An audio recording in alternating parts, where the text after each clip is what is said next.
I think one of the most important fellows of the college of that era, of the 18th century, was Dr. Andrew Duncan.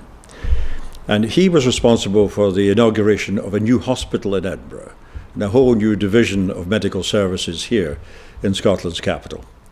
What happened to promote this was the death of one of our great poets. A great poet of Edinburgh was Robert Fergusson, who was the inspiration to Robert Burns, our greatest poet and songwriter here in Scotland. And Robert Fergusson died following a fall in the old town of Edinburgh in the year 1774, when he was 24 years old. We lost him at 24.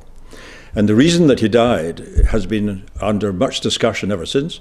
I think he died of what's called a subdurohematoma.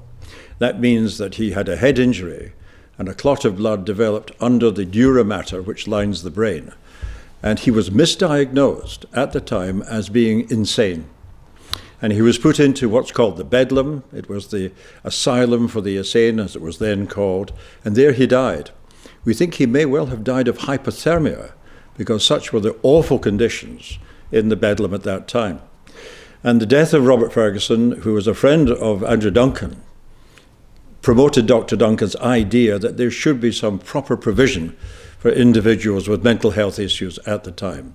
And he began to work and to raise funds and acquire land down in part of South Edinburgh called Morningside.